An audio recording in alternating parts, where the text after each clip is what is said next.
আসসালামু আলাইকুম গাইস, আমাদের নতুন ফার্স্ট টাইম মিনি ব্লগে আপনাদের স্বাগতম। আজকে ব্লগের মেন উদ্দেশ্য হলো আমরা সবাই মিলে ইফতার পার্টি করার। চলো বেশি কথা না বলে মেন ভিডিওতে যাই। সবাই মিলে এখানে বসে থেকে কথা বলতেছি ইফতারে কি কি থাকবে, কি কি থাকবে না, কি কি দিয়ে আমরা ইফতারি করব।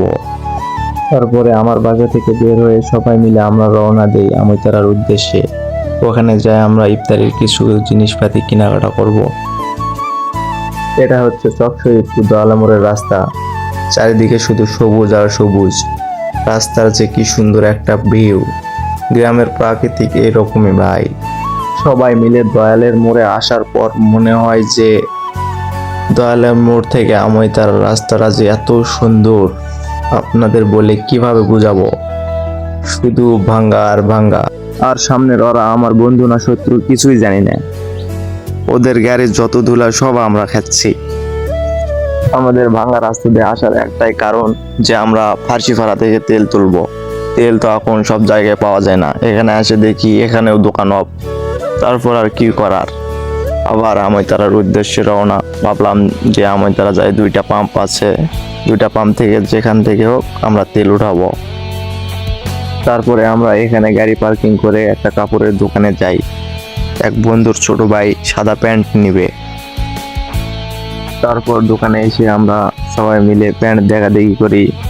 আমার এই বন্ধু আবার বলতেছে যে গলায় মাপ দিলে নাকি কোমরের মাপ হয়ে যায়, এ বলে ওর গলায় মাপ দেয়।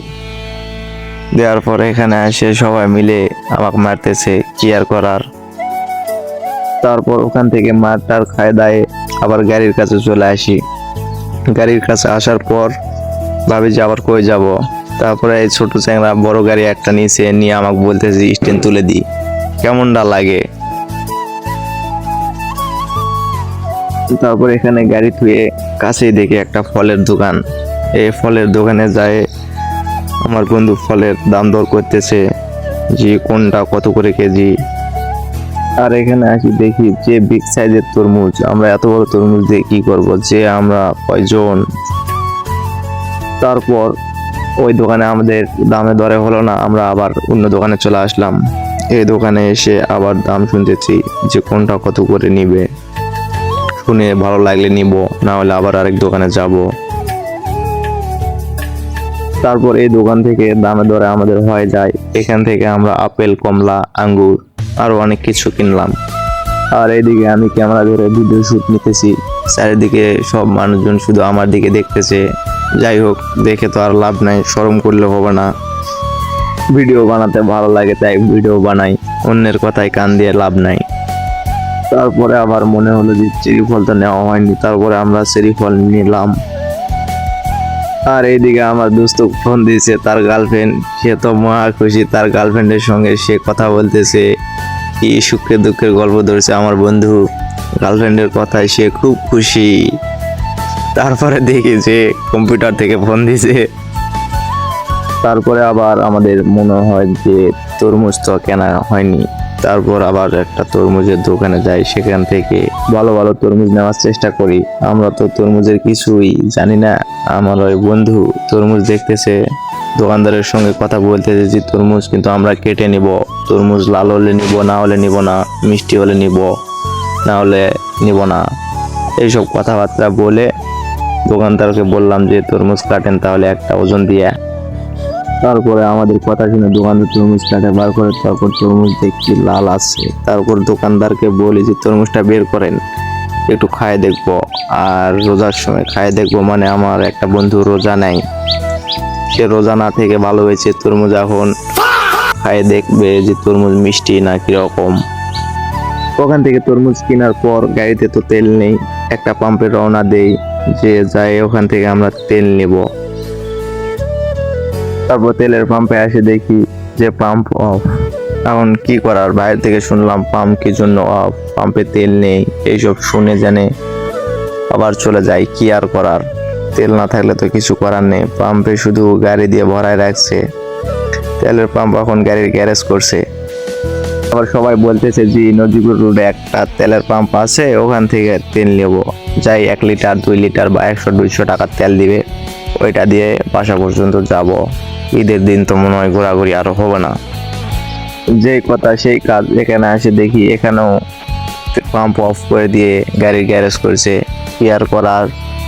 তেলের এরকম পরিস্থিতি হলে বাইকাররা কিভাবে বাইক চালাবে? বর্তমান ঈদের সময় সবার কাছে টাকা আছে কিন্তু তেল নেই তোলার জন্য।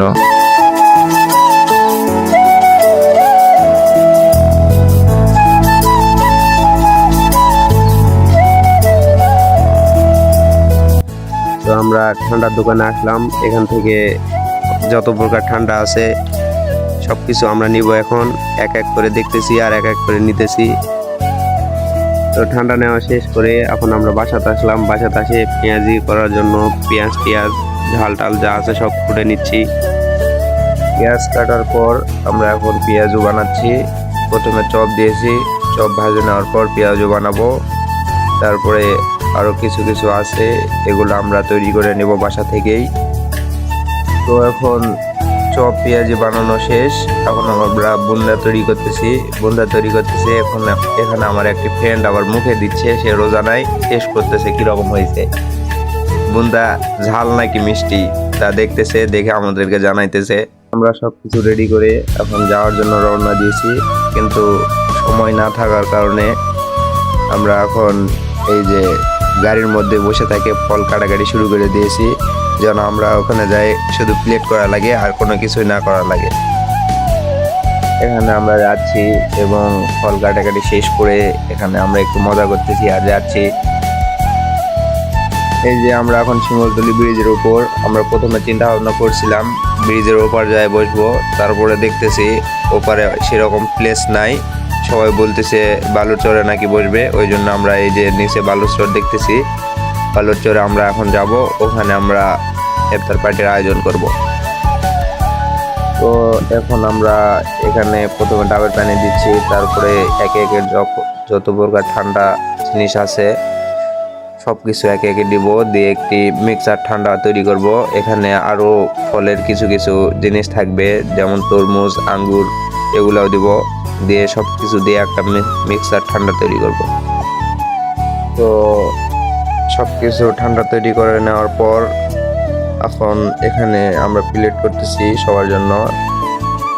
সবার প্লেটে সমান পরিমাণ ভাগে সকল কিছু ভাগ করে দিতেছি একে একে। তো এখানে আমরা প্লেট করে নিয়ে বসে পড়ছি। এখানে এখন আমরা মোনাজাতের জন্য মোনাজাত করতেছিলাম। এখানে মোনাজাত করতে করতে আজান দিয়ে দিছে, সেই জন্য মোনাজাত করা অবস্থায় সবাই খাওয়া শুরু করে দিছে, কারণ যেহেতু আজানের সঙ্গে সঙ্গে ইফতার করা লাগে। আজানের পরে বেশিক্ষণ দেরি করে ইফতার করলে নাকি রোজা নর্মাল হয়ে যায়, এই জন্য সবাই মোনাজাত অবস্থায় খাওয়া শুরু করে দিয়েছে। এখানে আমাদের মিনি ব্লগটি শেষ। আপনারা আমাদের পাশে থাকবেন এবং আমাদের ভিডিওগুলি যদি ভালো লেগে থাকে তাহলে আমাদের পেজটি এবং ইউটিউব চ্যানেলটি সাবস্ক্রাইব করে দিবেন এবং ভিডিওতে লাইক কমেন্ট করবেন।